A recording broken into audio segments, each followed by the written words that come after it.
Krishnapriya MyTV news వార్తలకి స్వాగతం. ముందుగా వార్తలోని ముఖ్యాంశాలు. అమరావతిలో వాజ్పేయి విగ్రహాన్ని ఆవిష్కరించిన సీఎం చంద్రబాబు. కేంద్ర మంత్రి శివరాజ్ సింగ్ చౌహాన్ జై భారత్ జై తెలుగు తల్లి అంటూ ప్రసంగం ప్రారంభించిన ముఖ్యమంత్రి.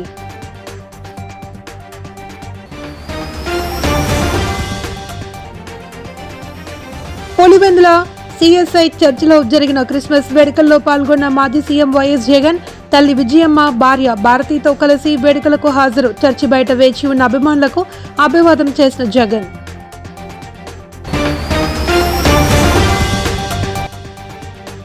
కర్ణాటకలో ఘోర రోడ్డు ప్రమాదం. ప్రయాణికులతో వెళ్తున్న ఓ ప్రైవేట్ ట్రావెల్స్ బస్సును ఢీకొట్టిన లారీ. ఒక్కసారిగా చెలరేగిన మంటలు, పలువురు మృతి. వాజ్పేయి వంటి ఉన్నత స్థాయి నాయకులతో రాజకీయం చేసిన తనకు ఇప్పుడు చిల్లర వ్యక్తులతో రాజకీయం చేయాలి అంటే సిగ్గుగా ఉందని ఆంధ్రప్రదేశ్ ముఖ్యమంత్రి నారా చంద్రబాబు నాయుడు అన్నారు. ఎవరెన్ని అడ్డంకులు సృష్టించినా ఆంధ్రప్రదేశ్ అభివృద్ధి యాత్ర ఆగదని, సంపద, ఆరోగ్యం, ఆనందం ప్రజలకు అందించడమే కూటమి ప్రభుత్వ లక్ష్యమని ఆయన స్పష్టం చేశారు. గతంలో వాజ్పేయి, ఇప్పుడు నరేంద్ర మోడీ తనకు స్ఫూర్తినిస్తున్నారని ఆయన పేర్కొన్నారు. రాజధాని అమరావతిలో మాజీ ప్రధాని అటల్ బిహారీ వాజ్పేయి విగ్రహాన్ని కేంద్ర మంత్రి శివరాజ్ సింగ్ చౌహాన్తో కలిసి ఆయన ఆవిష్కరించారు. అనంతరం చంద్రబాబు ప్రసంగించారు. జై భారత్ జై తెలుగు తల్లి అంటూ తన ప్రసంగాన్ని ప్రారంభించారు. ఈ కార్యక్రమంలో కేంద్ర మంత్రి శ్రీనివాస్ వర్మ, ఏపీ బీజేపీ అధ్యక్షులు పివిఎన్ మాధవ్, రాష్ట్ర మంత్రులు సత్యకుమార్ యాదవ్, కందుల దుర్గేష్, ఎంపీ పెమ్మసాని చంద్రశేఖర్, ఎమ్మెల్యే తెనాలి శ్రవణ్ కుమార్ తదితరులు పాల్గొన్నారు.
క్రిస్మస్ పండుగను పురస్కరించుకుని వైసీపీ అధినేత, ఏపీ మాజీ ముఖ్యమంత్రి వైఎస్ జగన్ తన కుటుంబ సభ్యులతో కలిసి పులివెందులలో సందడి చేశారు.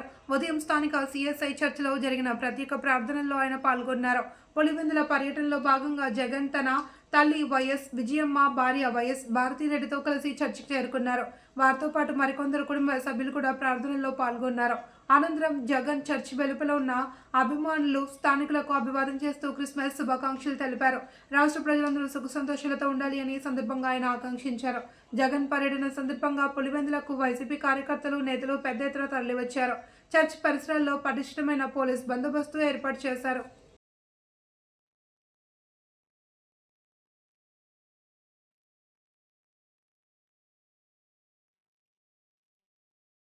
బెంగళూరు నుండి గోకర్ణకు సుమారు 30 మంది ప్రయాణికులతో బయలుదేరిన బస్సు కర్ణాటక ఏపీ సరిహద్దు హెబ్బులి హైవేపై హిరియూర్ సమీపంలోని గోరట్లకు వద్దకు చేరుకోగానే ఎదురుగా వచ్చిన లారీ బలంగా ఢీకొట్టింది.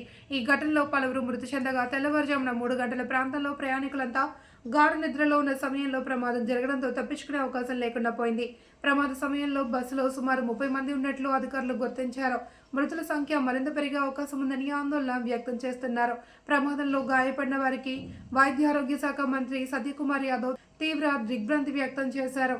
తక్షణమే మెరుగైన సేవలు అందేలా చర్యలు తీసుకోవాలి అని మంత్రి ఆదేశించారు. ముఖ్యంగా కర్ణాటక, ఆంధ్రప్రదేశ్ సరిహద్దు ప్రాంతాల్లో ఆసుపత్రుల సిబ్బంది అప్రమత్తంగా ఉండాలి అని సూచించారు.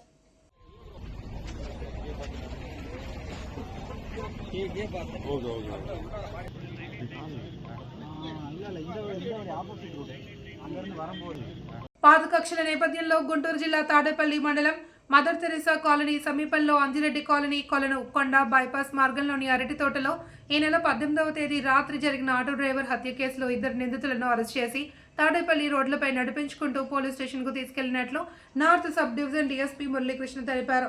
తాడేపల్లి పోలీస్ స్టేషన్లో ఏర్పాటు చేసిన విలేకరుల సమావేశంలో డీఎస్పీ మురళీకృష్ణ, సీఐ వీరేంద్రబాబుతో కలిసి హత్య కేసు వివరాలు వెల్లడించారు. అతని యొక్క మృతిని శరీరంపై ఉన్నటువంటి గాయాలను బట్టి అనుమానం వ్యక్తం చేశాడు. వెంటనే తాడేపల్లి సిఐ వీరేంద్రబాబు గారు, అలాగే ఎస్ఐ కాజావలి, అలాగే స్టాఫ్ ఇమ్మీడియట్గా నేరస్థలానికి వెళ్ళి ఆ యొక్క శవము స్థితిని గమనించిన తర్వాత అది హత్య జరిగి ఉండొచ్చు అని నిర్ధారించుకుని ఆ రిపోర్ట్ని మర్డర్ కేసు నమోదు చేశారు. దాంతో వెంటనే మన గుంటూరు ఎస్పీ శ్రీ వకుల్ జిందాల్ ఐపీఎస్ గారి ఉత్తర్వుల ప్రకారం స్పెషల్ టీమ్స్ ఫామ్ చేశారు. దాంతో సిఐ వీరేంద్రబాబు ఆ రోజు శవాన్ని పోస్ట్మార్టంకు పంపించి కేసుని కూలంకషంగా దర్యాప్తు చేయడం జరిగింది. ఆ దర్యాప్తులో భాగంగా ఈరోజు 2 ముద్దాయిలు మలినేని సాయి భవాన్, వేమూరి మహేష్ బాబు వీరిద్దరూ ఈ వ్యక్తిని హత్య చేసినట్లుగా నిర్ధారణ చేసి ఈరోజు వారిని అరెస్ట్ చేసి రిమాండ్కి పంపించడం జరుగుతుంది. వీళ్ళిద్దరూ ఇతనికి ఈ డిసీజ్డ్ ఎవరైతే ఉన్నాడో చెరుకు వెంకటేశ్వరరావు, అంటే ఈ వెంకటేశ్వర్ల యొక్క కుమారుడితను, ఈ వెంకటరావు అనే ఆటో డ్రైవర్ ఇతనికి ఇప్పుడు ఈ ముద్దాయిల యొక్క స్నేహితులకి పాత తగాదాలు ఉన్నాయి. ఈ అంజిరెడ్డి కాలనీలో ఈ చనిపోయిన ఇల్లా వెంకటరావు చిల్ల వెంకటరావు అనే వ్యక్తికి ఆ ఏరియాలో ఒక స్త్రీతో పరిచయం ఉంటుంది. ఆ పరిచయం పురస్కరించుకుని అతను అప్పుడప్పుడు అక్కడికి రావడం జరుగుతుంటుంది. ఆ విధంగా 18వ తారీఖు నైటు ఆ ప్రాంతానికి వచ్చి అతను వెళ్ళిపోయే టైంలోనూ వెళ్ళేటప్పుడు కూడా వీరితో ఘర్షణ పడడం జరుగుతుంది. దాంతో వీళ్ళు ఆవేశంలోనే ఇతన్ని అక్కడ ఉన్నటువంటి రాళ్లతో కొట్టి గాయపరిచి వాళ్ళు అక్కడ నుండి ఎస్కేప్ అయిపోవడం జరుగుతుంది. ఈ కేసులో ఈ ముద్దాయిల్ని చాలా టెక్నికల్గా అలాగే చాకచక్యంగా దర్యాప్తు చేసి ముద్దాయిల్ని అరెస్ట్ చేయడంలో తాడేపల్లి సిఐ గారు వీరేంద్ర, అలాగే ఎస్ఐ కాజావలి మరియు సిబ్బంది ప్రసాద్ అందరూ కూడా చాలా కష్టపడ్డారు. వీరిని ఎస్పీ గారు రివార్డ్స్తో అభినందించారు. రాష్ట్రంలో టీడీపీ నాయకులు పేకాట జూదాన్ని ప్రోత్సహిస్తున్నారని మాజీ హోంమంత్రి తానేటి వనిత ఆరోపించారు. ఏలూరులో ఆమె మాట్లాడుతూ సంపద సృష్టిస్తామని చెప్పిన చంద్రబాబు సొంత పార్టీ నేతలకు కేసినోల పేరిట సంపద సృష్టించి ఇస్తున్నారని ఆరోపించారు. బరితెగించి బోర్డులు పెట్టి మరీ పేకాట్లాడిస్తూ చట్టవిరుద్ధమైన వాటిని కూడా చట్టబద్ధం చేస్తున్నారని మండిపడ్డారు. పేకాట క్లబ్లు ఇలా నడుస్తుంటే ముఖ్యమంత్రి చంద్రబాబు, హోంమంత్రి అనిత, పవన్ కళ్యాణ్, నారా లోకేష్లు ఏం చేస్తున్నారని ఆమె ప్రశ్నించారు. వాళ్ళు ఈ ఆగిరిపల్లిలో ఈ వాహనాలు చూడండి, ఇవన్నీ కూడా ఎక్కడి నుండి వచ్చిన వాహనాలు అనుకుంటున్నారు? పక్క రాష్ట్రాల నుండి వచ్చిన వాహనాలు, తెలంగాణ నుండి. ఒక్కొక్క ఈ భవనం చూడండి, ఈ ఒక భవనంలో ఆడాలంటే 1,00,000 ముందు కట్టాలి. అలాంటి అంటే ఎంత ఇంకొక భవనం, ఈ భవనంలో 1,00,000 కడితే ఆడిస్తారు. ఇంకొక భవనంలో ఈ ఫ్లోర్ లో ఆడాలంటే 25,000 పెట్టాలి. సెకండ్ ఫ్లోర్ లో ఆడాలంటే 10,000 పెట్టాలి. అంటే ఇంతంత ఖర్చు పెట్టి ఈ ప్యాకెట్ లోపల దృశ్యాలు ఇంతమంది అంటే దాదాపు 300 పైగా అక్కడ జనాభా ఉండడం జరిగింది. ఈ జోదగాళ్ళందరూ ఈ కార్లు చూడండి, అంబులెన్స్ కూడా అరేంజ్ చేసుకున్నారు వాళ్ళు. అంటే ఈ రోజున రాష్ట్రం ఎట్టుపోతుంది అన్నది అర్థం కావట్లేదు. ఈ ఇక్కడ పెట్టే పెట్టుబడి డబ్బులు కూడా కాయిన్స్ రూపంలో డబ్బుల్ని కాయిన్స్ గా మార్చేసి అక్కడ ఆడడం మొదలు పెట్టారు. ఇంతకీ ఇక్కడ నిర్వహిస్తున్న వాళ్ళు ఎవరు అంటే ఈ కేసినోని కాట్రగడ్డ అశోక్, లోకేష్ గారి అనుచరుడు. వీళ్ళందరూ కూడా ఇంత విచ్చలవిడిగా ఈ రాష్ట్రంలో ఈ పేకాటలు నిర్వహిస్తుంటే మరి ముఖ్యమంత్రి గారు, డిప్యూటీ సీఎం గారు, అలానే లోకేష్ గారు, హోంమంత్రి గారు మరి వీళ్ళంతా ఏం చేస్తున్నారన్నది మాకు అర్థం కావట్లేదు. ప్రకాశం జిల్లాలోని వివిధ ప్రాంతాల ప్రజలు వివిధ కారణాల వల్ల తమ మొబైల్ ఫోన్లను కోల్పోయి ఫిర్యాదు చేయడంతో జిల్లా ఎస్పీ ప్రత్యేక దృష్టి సారించి జిల్లా పోలీస్ శాఖ ఆధునిక సాంకేతిక పరిజ్ఞానాన్ని వినియోగించి పోయిన మొబైల్ ఫోన్లను గుర్తించి తిరిగి వారికి అప్పగించారు. ఈ సందర్భంగా జిల్లా ఎస్పీ వి హర్షవర్ధన్ రాజు మాట్లాడుతూ మిస్సింగ్ మొబైల్ ఫోన్లను ట్రేస్ చేయటకు ప్రత్యేక బృందాన్ని ఏర్పాటు చేసి గుర్తించడం జరుగుతుంది అని, మొబైల్ ట్రేసింగ్ ద్వారా గత 3 నెలల కాలంలో ప్రస్తుత 5 విడతల్లో రికవరీ చేసిన 342 మొబైల్ ఫోన్ల విలువ సుమారు 50 లక్షలుగా ఉందన్నారు. రికవరీలో Apple, Samsung, Vivo, Redmi, Oppo, OnePlus తదితర కంపెనీలకు చెందిన మొత్తం 342 మొబైల్ ఫోన్లను ఆధునిక సాంకేతిక పరిజ్ఞానం ద్వారా గుర్తించి సంబంధిత బాధ్యులకు అందజేయడం జరిగిందన్నారు. సో దీంట్లో భాగంగా దరిదాపు 6,445 మొబైల్స్ దాకా ఇప్పుడు దాకా ప్రకాశం డిస్ట్రిక్ట్ పోలీస్ ట్రేస్ చేయడం జరిగింది. ఆ కన్సర్న్డ్ ఎవరైతే విక్టిమ్స్ ఉన్నారో వాళ్ళందరికీ కూడా అవి అందజేయడం జరిగింది. ఈ 3 నెలల్లో కూడా గడిచిన 3 నెలల కాలంలో కూడా ఇటువంటి మాకు రిక్వెస్ట్లు రాగా దాంట్లో మనము సక్సెస్ఫుల్గా ఒక 342 మొబైల్స్ ఈరోజు రికవర్ చేసాం. వాటి ప్రాపర్టీ అంతా కూడా దాదాపు 50 lakhs వర్త్ దాకా ప్రాపర్టీ వాల్యూ ఉంటుంది. అయితే ఈ సందర్భంగా ఇప్పటిదాకా కేవలం 2 మార్గాల్లోనే వాళ్ళు కంప్లైంట్ చేసుకోవడానికి ఉండే, రిపోర్ట్ చేయడానికి. ఒకటి పోలీస్ స్టేషన్కి వెళ్ళి రిపోర్ట్ చేయటము, 2 ఈ సిఐఆర్ పోర్టల్లో రిపోర్ట్ చేయటం. అది కాకుండా ఒక వాట్సాప్ నంబర్ కూడా మా కంట్రోల్ రూమ్ సంబంధించి ఒక వాట్సాప్ నంబర్ ఉంది. ఆ వాట్సాప్ నంబర్ చెప్తాను. ఇక నుంచి పబ్లిక్ ఆ వాట్సాప్ నంబర్ కూడా వాళ్ళు కంప్లైంట్ రిపోర్ట్ చేసుకున్నా కూడా దాని మీద కూడా ఎఫర్ట్స్ చేస్తామని చెప్పి తెలియజేస్తున్నాను. సో ఆ నంబర్ అందరికి ఇది ఒకసారి నోట్ చేసుకుంటే 91211, I repeat 91211-02266. సో 91211-02266. సో ఈ వాట్సాప్ నంబర్ కూడా ఇకపైన పబ్లిక్ ఈ లాస్ట్ సెల్ ఫోన్స్ గురించి రిపోర్ట్ చేయొచ్చు అని చెప్పి మీ ద్వారా తెలియజేస్తున్నాను. సో ఈ ఎఫర్ట్స్ చేసేటువంటి మా ఐటీ కోర్ టీం కావచ్చు, అలాగే మా డిస్ట్రిక్ట్లో ఉన్నటువంటి అందరు అధికారులందరూ కూడా సమిష్టి ఇదితోటి ఎఫర్ట్ చేయటం వల్ల మనకి ట్రేస్ అవుతున్నాయి. ఈ సందర్భంగా మనము ప్రజలకు కూడా విజ్ఞప్తి చేసేది ఏమిటంటే ఈరోజు రేపు కొంచెం ఈ మొబైల్స్ అందరికీ కూడా వాళ్ళ యొక్క పర్సనల్ ఏమంటాం చాలా సేఫ్గా ఉంచుకోవాల్సినటువంటి ప్రాపర్టీ. కాబట్టి ఎక్కడ పడితే అక్కడ పెట్టడము, లేకపోతే కొంచెం అజాగ్రత్తగా అశ్రద్ధగా ఉండటం లేకుండా. రాజమహేంద్రవరం సిటీ ఎమ్మెల్యే ఆదిరెడ్డి వాసుపై మాజీ ఎంపీ మార్గాని భరత్ చేసిన వ్యాఖ్యలను టీడీపీ మహిళా నాయకులు తీవ్రంగా ఖండించారు. ప్రెస్ క్లబ్లో జరిగిన మీడియా సమావేశంలో మాట్లాడిన టీడీపీ మహిళా నాయకులు జగన్ ప్రభుత్వ హయాంలో నగరంలో ఒక్క అభివృద్ధి పని కూడా జరగలేదని, గత 18 నెలల్లో ఎమ్మెల్యే ఆదిరెడ్డి వాసు అనేక అభివృద్ధి పనులు చేశారని స్పష్టం చేశారు. భరత్ ఎంపీగా ఉన్నప్పుడు ఏ పనులు చేశారో ప్రజలకు చెప్పాలి అని, జగన్ ప్రభుత్వంలో మహిళలు, బాలికలపై జరిగిన అత్యాచారాలు, హత్యాకాండలు వైసీపీకి గుర్తు రావడం లేదా అని నిలదీశారు. రాజకీయాల్లో హుందాగా వ్యవహరించాలి అని, అవాస్తవ ఆరోపణలు మానుకోవాలి అని భరత్కు హితవు పలికారు. ఈ సమావేశంలో మాలే విజయలక్ష్మి, కోసూరి చండీప్రియ, తురకల నిర్మల, పార్వతీ సుందరి, సయ్యద్ అబ్జరీ, బోను ఈశ్వరి, గొర్రెల రమణి, కప్పల వెలుగు కుమారి, మీసాల నాగమణి, లీలావతి, దొంగ నాగమణి, బూరా కల్పన తదితరులు పాల్గొన్నారు.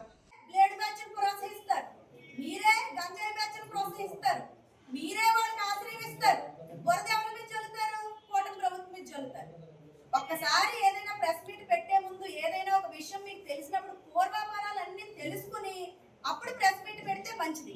ఎందుకంటే ఏ నేరం జరిగినా ఏ కేసు అయినా సరే విచారణ పూర్తిగా జరుగుతుంటే మూలం అనేది ఎక్కడ కనపడుతుంది? వైఎస్ఆర్సీపీ నేతల అనుచరులు కానీ ఆ పార్టీకి సంబంధించిన వ్యక్తులు కానీ అందులో దోషులుగా తేలుతున్నారు. అప్పుడు మీరు నాలుగులు ఖర్చుకుని మళ్ళీ లోపలికి వెళ్ళిపోతున్నారు.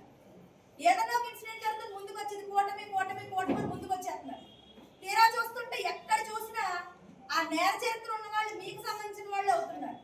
అవునండి, సాక్షాత్తు 5 ఏళ్ళు ముఖ్యమంత్రిగా చేసిన మీ బాస్, మీ అధినేత జగన్ గారే ప్రెస్ మీట్లో రపా రపా నరికేస్తాం, రపా రపా చూపిస్తాం అంటుంటే మీరు కూడా అదే పందాలో అదే పొరవల్లో ముందుకెళ్ళడం అనేది కరెక్ట్ కాదు.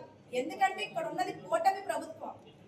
మొన్న లోకేష్ గారు కూడా ఒకటే చెప్పారు, రెడ్ బుక్ లో 3 పేజీలు అయినా ఇంకా ఉన్నాయి, అందులో లేనివి కూడా ఎవరైతే చట్టాన్ని ఉల్లంఘిస్తారో వాళ్ళందరినీ కూడా చట్టపరంగా క్రమశిక్షణా చర్యలు తీసుకుంటాము.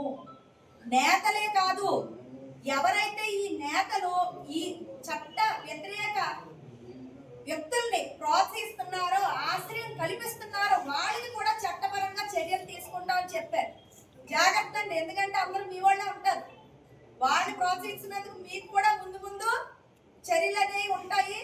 వాటిని మీరు మళ్ళీ ఏమైనా సానుభూతిగా చెప్తారు, మేము ప్రజల తరఫున పోరాడేస్తాం కాబట్టి మా మీద మీరు ఇలాగ కేసులు పెడుతున్నారని చెప్తారు. ప్రత్యక్షంగా మీరు వాళ్ళకి ఆశ్రయం కల్పించిన వ్యక్తులు కూడా దొంగ కేసులు అని మాట్లాడితే ప్రజలేమి గొర్రెలు కాదండి. ప్రతిదీ ఈరోజు సోషల్ మీడియాలో ప్రతిదీ కూడా ప్రతి వ్యక్తికి నిజాలన్నీ కూడా చేరుతున్న తరుణంలో మీరు ముసుగేసుకుని ఇది వరకట్లాగే మేము ఏదో మాకు ఎంతేదో ఉన్నా మాకు కనపట్లేదు అన్నట్టుగా వచ్చి ప్రెస్ మీట్లు పెట్టేసి బొంకేసి బురద. ప్రకాశం జిల్లా తాళ్ళూరులో 1,90,00,000 వ్యయంతో నిర్మించిన కస్తూరిబా గర్ల్స్ హాస్టల్ భవనాన్ని సాంఘిక సంక్షేమ శాఖ మంత్రి డోలా బాలవీరంజనేయ స్వామి ఎంపీ మాగుంట ప్రారంభించారు. ఈ సందర్భంగా వారు మాట్లాడుతూ 8 సంవత్సరాల క్రితం పూర్తయిన బిల్డింగ్ను తామే నేడు ప్రారంభిస్తున్నామని, తెలుగుదేశం ప్రభుత్వంలో అప్పటి ముఖ్యమంత్రి చంద్రబాబు నాయుడు బాలికలకు విద్యను ప్రోత్సహించేలా ఈ బిల్డింగ్ను శాంక్షన్ చేశారని, నిర్మాణ పనులు పూర్తయిన అనంతరం ప్రభుత్వం మారింది అని, అప్పటి నుండి పనులు ఎక్కడ వేసిన గొంగలి అక్కడే ఉన్నట్లుగా ఉన్నాయని, ఇక్కడున్న శాసనసభ్యులు కానీ జడ్పీ కానీ పట్టించుకోలేదన్నారు. కూటమి ప్రభుత్వం వచ్చిన తర్వాత ఇక్కడ మళ్ళీ వాళ్ళ శాసనసభ్యుడు గెలిచాడని, వాళ్ళ చేతిలో లోకల్ బాడీస్ జడ్పీటీసీలు ఉన్నారని ఆయన పట్టించుకోలేదన్నారు. కానీ ఇక్కడ ఇన్ఛార్జి లక్ష్మి చొరవ తీసుకుని విద్యాశాఖ మంత్రి లోకేష్ దృష్టికి తీసుకువెళ్లి ఈ బిల్డింగ్ను ప్రారంభించడం జరిగిందన్నారు. ఈ బిల్డింగ్ శాంక్షన్ చేశారు. నిర్మాణ పనులు మొదలైనవి. 19లో ప్రభుత్వం మారింది. అప్పటి నుంచి ఎక్కడ వేసిన గొంగలు అక్కడే ఉన్నట్టు అయిపోయింది. తర్వాత ఇక్కడ వచ్చినటువంటి గత ప్రభుత్వంలో ఇక్కడి నుంచి శాసనసభ్యులు ఉన్నారు, జడ్పీటీసీలు ఉన్నారు, చైర్మన్లుగా ఉన్నారు. ఈ పని ఎక్కడ ఉందంటే ఎక్కడ వేసిన గొంగలు అక్కడే ఉంది. మళ్ళీ తెలుగుదేశం ప్రభుత్వం వచ్చిన తర్వాత ఈరోజు కూడా ఇక్కడ శాసనసభ్యులు గెలిచారు, కానీ వాళ్ళ చేతిలో లోకల్ బాడీస్ ఉన్నాయి. అయినప్పటికీ ఈ పది మళ్ళీ కూడా మా ఇన్ఛార్జి లక్ష్మి గారు దీన్ని ఎలా అయినా పూర్తి చేసి పిల్లలకు అకామిడేషన్ ఇవ్వాలని చెప్పి అనటం, దీని మీద మా విద్యాశాఖ మంత్రి గారి దృష్టికి తీసుకుపోవడం, మిగిలినది పూర్తి చేసి బిల్డింగ్ని ఓపెన్ చేసుకోవడం అనేది ఈ ఎన్డీఏ ప్రభుత్వంలో అభివృద్ధికి చిరునామాని మీకు తెలియజేస్తున్నాం. హాస్టల్స్ విషయాల్లో సమగ్రమైనటువంటి మార్పులు తీసుకొస్తున్నాం. పిల్లలకి ఆర్ఓ ప్లాంట్ దగ్గర నుంచి పిల్లలకు అవసరమైనటువంటి నాణ్యమైన బియ్యం భోజనానికి ఇవ్వటం. అదేవిధంగా విద్యాశాఖలో మా విద్యాశాఖ మంత్రి సర్వేపల్లి రాధాకృష్ణ విద్యార్థి కిట్ అని చెప్పేసి బుక్, బ్యాగ్స్, షూస్, టై, యూనిఫామ్ ఇవన్నీ కూడా నాణ్యమైన ఇవ్వడం జరిగింది. అదేవిధంగా లీప్ మోడల్ స్కూల్ తీసుకురావాలని, ఈరోజు ఎగ్జామ్స్ దగ్గరికి వస్తే 100 days యాక్షన్ ప్లాన్ తీసుకొని మంచి గుణాత్మక విద్య, నాణ్యమైన విద్యను అందించడం కోసం ప్రభుత్వం చర్యలు తీసుకుంది. సెప్టిక్ ట్యాంకర్లలోని వ్యర్థాలు అలాగే మద్యం సీసాలు పడేసి రైతులను, ప్రయాణికులను, ప్రజలను తీవ్ర ఇబ్బందులకు గురిచేస్తున్నారు అని అధికారులకు ఫిర్యాదు చేసిన తూతూ మంత్రంగా చర్యలు చేపట్టి చేతులు దులిపేసుకున్నారని పిఠాపురానికి చెందిన రైతులు, ప్రముఖులు పలువురు ఆరోపించారు.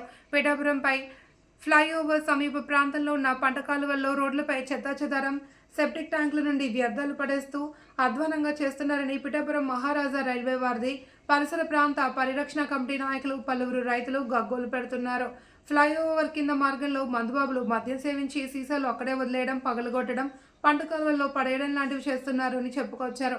ఈ విషయాలపై పాడ కార్యాలయంలో ఫిర్యాదు చేసిన తూతు మంత్రంగా పనులు చేసేసి అధికారులు చేతులు దులిపేసుకుంటున్నారని, అధికారులు చేసిన నిర్వాకంతో తామే పంట కాలువల్లో రోడ్లపై వేసిన చెత్తాచెదరాలు తొలగించుకుంటున్నామని అన్నారు. పరిరక్షణ సమితి నాయకుడు యనమండ్ర సూర్యనారాయణ మీడియాతో మాట్లాడుతూ అధికారుల నిర్లక్ష్యంపై తీవ్రంగా మండిపడ్డారు. ట్యాంక్ వ్యర్థాలు తర్వాత ఇంకోటి ఏంటంటే మోటార్ల కింద రాత్రిళ్ళు తీసుకొచ్చి ఈ కాలువల్లో పోసేస్తున్నారు. రైతు కూలీలు కూడా కాలువల్లో దిగవడానికి భయపడుతున్నారు.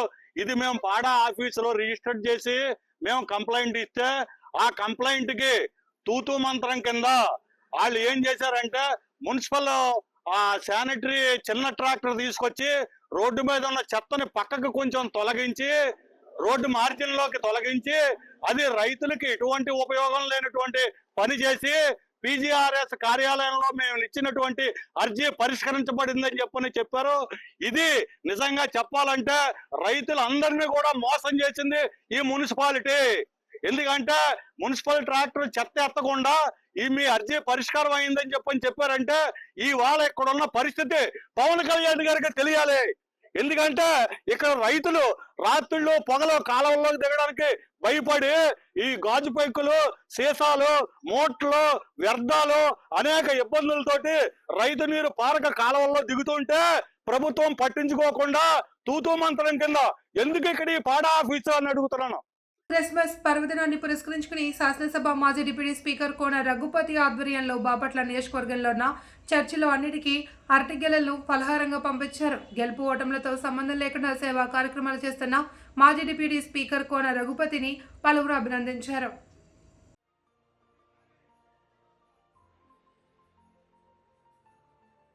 జాతీయ వినియోగదారుల దినోత్సవాన్ని పురస్కరించుకుని రాజమహేంద్రవరం దాన్వైపేటలోని ఎస్కేవిటి ఇంగ్లీష్ మీడియం పాఠశాలలో జిల్లా పౌర సరఫరాల శాఖ ఆధ్వర్యంలో అవగాహన కార్యక్రమం నిర్వహించారు. ఈ కార్యక్రమానికి జిల్లా in charge collector, joint collector Y Megha Swaroop ముఖ్య అతిథిగా హాజరై జ్యోతి ప్రజ్వలన చేసి కార్యక్రమాన్ని ప్రారంభించారు. ఈ సందర్భంగా ఆమె మాట్లాడుతూ డిజిటల్ న్యాయ పాలన ద్వారా వినియోగదారులకు వేగవంతమైన పారదర్శక న్యాయం అందుతోంది అని, ఈ కోర్టులు, ఆన్లైన్ ఫిర్యాదుల వ్యవస్థ వల్ల ఇంటి నుంచే కేసులు పరిష్కారం సాధ్యమవుతుందన్నారు. ఈ కార్యక్రమంలో జిల్లా వినియోగదారుల వివాదాల పరిష్కార కమిటీ కమిషన్ జడ్జ్ వైవీఎస్వి ప్రసాద్, పౌర సరఫరాల అధికారిని వి పార్వతి, ఆర్డీఓఆర్ కృష్ణ నాయక్, డిఎస్పీవి విద్య, డీసీసీపీ సభ్యుడు జి ఆనందరావు తదితరులు పాల్గొన్నారు. ఫుడ్ అండ్ పబ్లిక్ డిస్ట్రిబ్యూషన్ అనేది ఒక భారత మంత్రిత్వ శాఖ ద్వారా ఈ కన్జ్యూమర్లకి సంబంధించినటువంటి కార్యక్రమాలన్నీ వాళ్ళలో అవేర్నెస్ క్రియేట్ చేయడము, అనేక ప్రోగ్రామ్స్ అన్నీ కూడాను వారి ఆధ్వర్యంలో అన్ని స్టేట్స్లో కూడా జరుగుతుందన్నమాట. అదే మన స్టేట్కి వచ్చేసేటప్పటికి consumer affairs, food and civil supplies department ద్వారా ఈ కార్యక్రమాలు జరుగుతాయి. అయితే మనకి ఈ కన్జ్యూమర్ అనేవాడు, వినియోగదారుడు అనేవాళ్ళు ఒక శాఖకే, సివిల్ సప్లైస్ శాఖకే పరిమితం అని కాదు.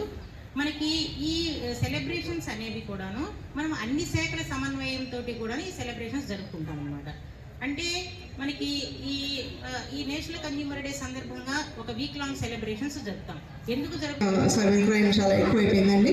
అందులో ఏంటంటే మీ నంబర్ కానీ లేకపోతే మీ డీటెయిల్స్, మీ ఆధార్ నంబర్ కానీ ఏదైనా సరే ఒక ఫలానా నేరంలో భాగంగా మీరు ఉన్నారు, సో మిమ్మల్ని మేము ఇంటరాగేట్ చేయాలి ఆన్లైన్ అని చెప్పి పోలీస్ డ్రెస్లో ఒక వ్యక్తి మీకు వీడియో కాల్ చేస్తారు అండ్ వాళ్ళు మిమ్మల్ని డిజిటల్ అరెస్ట్ చేస్తున్నామని చెప్తారు.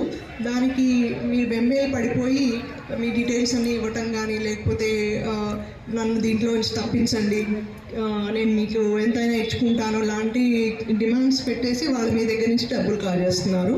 దయచేసి గుర్తుపెట్టుకోండి, పోలీసులు ఎప్పుడూ కూడా ఆన్లైన్ ఇంట్రాగేషన్ కానీ ఆన్లైన్ అరెస్టులు కానీ చేయాలి. మన growing economy, digital economy, e commerce అవన్నీ దృష్టిలో పెట్టుకొని మళ్ళీ 2019లో కొత్త చట్టంని పెట్టి దాన్ని పాస్ చేయడం జరిగింది. ఈ చట్టం ద్వారా ఈ కామర్స్ లావాదేవీలు కూడా చట్ట పరిధిలోకి తీసుకువచ్చి వినియోగదారులకు మరింత రక్షణ కల్పించడానికి ముందుబాటు వేయడం జరిగింది. ఒక థీమ్ వచ్చి డిజిటల్ న్యాయపాలన ద్వారా సమర్థ సత్వర పరిష్కారం, అంటే త్రూ డిజిటల్ ప్లాట్ఫామ్. అనకాపల్లి జిల్లా సబ్బవరం మండల పరిధిలో క్రిస్మస్ వేడుకలు ఘనంగా నిర్వహించారు. సన్ రైజ్ ఇంటర్నేషనల్ స్కూల్లో వైభవంగా క్రిస్మస్ వేడుకలు జరిగాయి. బిషప్ కౌన్సిల్ రాష్ట్ర vice president, all India Christian council జిల్లా అధ్యక్షుడు మరియు మానవ హక్కుల state vice chairman bishop John Paul దంపతులు ప్రసంగించారు. ఎం గ్రేస్ పాల్ మాట్లాడుతూ ప్రతి ఒక్క పిల్లవాడు కూడా చదువులో ముందుండి మంచిగా చదువుకొని తాను చదివిన పాఠశాలకు, తాను పుట్టిన గ్రామానికి, తల్లిదండ్రులకు మంచి పేరు తేవాలి అని, అప్పుడే సమాజం మంచిగా చూస్తుందన్నారు.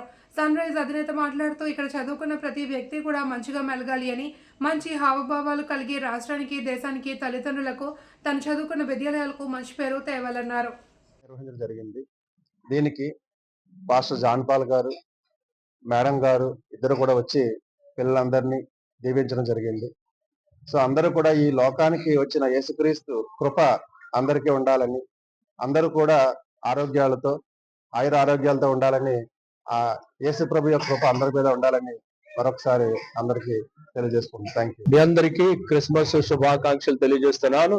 ఈ సన్ రిజ్ ఇంటర్నేషనల్ స్కూల్ ప్రతి సంవత్సరం క్రిస్మస్ జరుపుతున్నారు. అందరి బట్టి ఈ స్కూల్ యాజమాన్యానికి మీ అందరికి కూడా నా క్రిస్మస్ శుభాకాంక్షలు తెలియజేస్తూ, ఈ యొక్క స్కూల్ ప్రతి పండగకి, అన్ని పండగలకు కూడా క్రిస్మస్ కాకుండా అన్ని ముస్లిం పండుగ అవనండి, హిందూస్ పండుగ అవనండి, అన్ని వర్గాల యొక్క పండగలు ఈ యొక్క స్కూల్లో నిర్వహించడం జరుగుతుంది. ప్రత్యేకంగా స్కూల్లో క్రిస్మస్ లో మేము ఇచ్చే సందేశం ఏంటంటే, మంచి భవిష్యత్తు కలిగి ప్రేమ, ఐక్యత, సమానత్వం అందరూ కలిసి మెలిసి ఉండాలని భగవంతుడు యేసుక్రీస్తు ప్రభువారు నిత్యము ఈ బిడ్డలందరినీ, వారి తల్లిదండ్రులను, మన దేశమును, దేశ పౌరులను దీవించాలని, మన దేశ సంపదను దీవించాలని, మన నాయకులను దీవించాలని కోరుకుంటూ ఈ మాటలు ముగిస్తున్నాను. అటు రీతిగా మన దేశం దినదినాభివృద్ధి. 2 సార్లు మున్సిపల్ చైర్పర్సన్ గా, కాంగ్రెస్ పార్టీ ఇన్ఛార్జిగా అందరితో స్నేహంగా మెలిగి పట్టణ అభివృద్ధికి నిస్వార్థంగా, పార్టీలకు అతీతంగా సేవలందించిన గొప్ప నాయకురాలు దేవరపల్లి రాజేశ్వరి అని రాజకీయ ప్రముఖులు కొనియాడారు. పిఠాపురం మున్సిపల్ తొలి మహిళా చైర్పర్సన్ దివంగత దేవరపల్లి రాజరాజేశ్వరి 16వ వర్ధంతి కార్యక్రమాన్ని పిఠాపురంలో ఆమె సోదరుడు పిసిసి సభ్యులు మేడేది శ్రీనివాస్ ఆధ్వర్యంలో ఘనంగా జరిపారు. వైఎస్ఆర్సీపీ పిఠాపురం ఇన్ఛార్జ్ పిఎస్సి సభ్యురాలు Vanga Geetha Viswanath, YSRCP state executive council సభ్యులు గండేపల్లి బాబీ, కాంగ్రెస్ పార్టీ కాకినాడ జిల్లా అధ్యక్షుడు మాదేపల్లి సత్యానందరావు, జనసేన పార్టీ నాయకులు, ఇతర ప్రముఖులు హాజరయ్యారు. ఈ సందర్భంగా స్థానిక రాజా రామ్మోహన్ రాయ్ మున్సిపల్ పార్క్ లో ఉన్న దేవరపల్లి రాజేశ్వరి విగ్రహానికి వారంతా పూలమాల వేసి ఘనంగా నివాళి అర్పించారు. సందర్భంగా ఆవిడ పట్టణానికి నిస్వార్థంగా చేసిన సేవల్ని మననం చేసుకుంటూ, పార్టీలకు అతీతంగా అందరూ రాజకీయ నాయకులు, పుర ప్రముఖులు అందరూ కూడా విచ్చేసి ఆవిడ ఈ పట్టణానికి అందించిన సేవల్ని, ఓ రకంగా ఆవిడ్ని అజాత శత్రువుగా ఎవరు కూడా ఆవిడ్ని ద్వేషించరు. అందరితోటి అంత కలుపుగోలుగా, అంత ఇష్టంగా ఆవిడ రాజకీయాల్లో మెలిగారు. కాంగ్రెస్ పార్టీ ద్వారా ఆవిడ 2 సార్లు చైర్పర్సన్ పదవి, 1999 నుంచి 2004 వరకు ఆవిడ ఈ పిఠాపురం నియోజకవర్గానికి ఇన్ఛార్జిగా కూడా పార్టీకి పనిచేసి పార్టీని ఆవిడ నడిపించిన తీరు, కార్యకర్తలతో ఆవిడకున్న సంబంధాలు, ఈ సందర్భంగా ఆవిడ సేవలను గుర్తు చేసుకుంటూ ఈ 16వ వర్ధంతిని ఘనంగా నిర్వహించడం జరిగింది. వైఎస్ఆర్సీపీ ఇన్ఛార్జి వంగ గీతా విశ్వనాథ్ గారు, కాంగ్రెస్ పార్టీ జిల్లా ప్రెసిడెంట్ మాదేపల్లి సత్యానందరావు, ఇతర ప్రముఖులందరూ కూడా ఈరోజు ఇక్కడ ఇచ్చేసి ఈ కార్యక్రమంలో పాల్గొంటున్నారు. శ్రీమతి దేవరపల్లి రాజరాజేశ్వరి గారు 16వ వర్ధంతి సందర్భంగా అందరూ ఇక్కడ కలుసుకోవటం జరిగింది. పార్టీలకు అతీతంగా అందరూ కూడా అన్ని వర్గాలు ఇక్కడికి వచ్చి ఆవిడకి ఘనంగా నివాళులు అర్పించడం జరిగింది. నాకు కూడా చాలా మంచి స్నేహితురాలు. ఎందుకంటే మేమిద్దరం పార్టీలు వేరైనప్పటికీ కూడా మరి నేను ఎమ్మెల్యేగా ఉన్నప్పుడు ఆమె చైర్మన్గా ఉండడం జరిగింది. తక్కువ వయసులోనే మరి ఆమె మన నుంచి దూరం కావటం చాలా దురదృష్టకరం. ఆవిడ సేవలు ఈ పిఠాపురం పట్టణం కానీ పిఠాపురం నియోజకవర్గం కానీ ఎప్పుడు మర్చిపోరు. నిజంగా సోదరి పట్ల అత్యంత అభిమానం ఉండి అందరినీ ఇక్కడ మరి అందరూ హాజరయ్యేలా చేసి ఆవిడకి జయంతి కానీ వర్ధంతి కానీ ఎప్పుడు కూడా మర్చిపోకుండా ఆవిడకి ఘనంగా ఆవిడ సేవలని ఎప్పటికప్పుడు గుర్తు చేసుకునే విధంగా నేను సోదరుడు శ్రీను గారిని అభినందిస్తున్నాను. సాధారణంగా మర్చిపోతుంటారు, ఒక సంవత్సరం అయిన తర్వాత గుర్తుండదు. కానీ రాజేశ్వరి గారిని ఎప్పుడు శ్రీను గారు చాలా బాగా గుర్తుంచుకోవటం, అంతేకాదు మమ్మల్ని అందరినీ ఇక్కడికి తీసుకొచ్చి ఆవిడకి ఘనంగా నివాళులిచ్చి ఆవిడని గౌరవించడం. అంటే ఆడబడుచుని మన భౌతికంగా ఉన్నా లేకపోయినా కూడా ఆవిడ చేసిన సేవలకి ఆవిడకి గుర్తింపుగా ఇవ్వడం, గౌరవం ఇవ్వడం, నివాళులు ఘనంగా అర్పించే విధంగా మంచి కార్యక్రమం ఏర్పాటు చేసినందుకు శ్రీను గారిని నేను హృదయపూర్వకంగా సోదరుడు శ్రీను గారిని, ఎందుకంటే ఆడపడుచు పట్ల అంత అభిమానం చూపిస్తున్నందుకు వారికి ధన్యవాదాలు తెలియజేస్తూ రాజేశ్వరీదేవి గారికి మరొక్కసారి మా వైఎస్ఆర్సీపీ పార్టీ తరఫున మా అందరి తరఫున ఘనమైన నివాళులను అర్పిస్తున్నాం. ఈరోజు ఆర్ఆర్ పార్క్ నందు శ్రీమతి దేవరపల్లి రాజేశ్వరి గారి 16వ వర్ధంతి కార్యక్రమం జరుపుకోవడం చాలా మంచి సాంప్రదాయంగా ఇది మా సోదరులు కాంగ్రెస్ పార్టీ పిసిసి సభ్యులు మేడి శ్రీనివాసరావు గారు గడిచిన 16 సంవత్సరాల నుండి ప్రతి సంవత్సరం క్రమం తప్పకుండా కాకినాడ జిల్లాకు సంబంధించిన ఆల్ పార్టీస్ అందరినీ కూడా ఆయన ఇన్వైట్ చేయడం, ఈ కార్యక్రమాన్ని జయప్రదంగా చేయడం జరుగుతున్నది. ఇకపోతే కాంగ్రెస్ పార్టీకి దేవరపల్లి రాజేశ్వరి గారు చేసిన సేవలు ఏ ఒక్కరూ మరవలేని సేవలు. నేను ఈరోజు కాకినాడ జిల్లా పార్టీ అధ్యక్షుడిగా ఆమెకు ఎంతో ఘనంగా నివాళులు అర్పిస్తున్నాను. ఈ కార్యక్రమమునకు మా యొక్క అధినాయకుడు పల్లంరాజు గారు, పిసిసి జనరల్ సెక్రటరీ రాంబాబు గారి తరఫున కూడా ఆమెకు నా యొక్క జోహార్లు అర్పించడం జరుగుతుంది. వార్తలోని ముఖ్యాంశాలు. అమరావతిలో వాజ్పేయి విగ్రహాన్ని ఆవిష్కరించిన సీఎం చంద్రబాబు. కేంద్ర మంత్రి శివరాజ్ సింగ్ చౌహాన్ జై భారత్ జై తెలుగు తల్లి అంటూ ప్రసంగం ప్రారంభించిన ముఖ్యమంత్రి.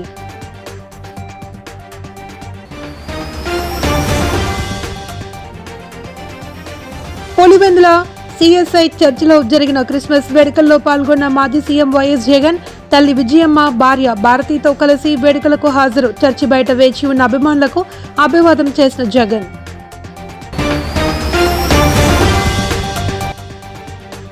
కర్ణాటకలో ఘోర రోడ్డు ప్రమాదం. ప్రయాణికులతో వెళ్తున్న ఓ ప్రైవేట్ ట్రావెల్స్ బస్సును ఢీకొట్టిన లారీ. ఒక్కసారిగా చెలరేగిన మంటలు, పలువురు మృతి. వార్తలంతటితో సమాప్తం. తిరిగి రేపు ప్రసారమయ్యే మా టీవీ న్యూస్ బులెటిన్తో మళ్ళీ కలుసుకుందాం. అంతవరకు సెలవు, నమస్తే.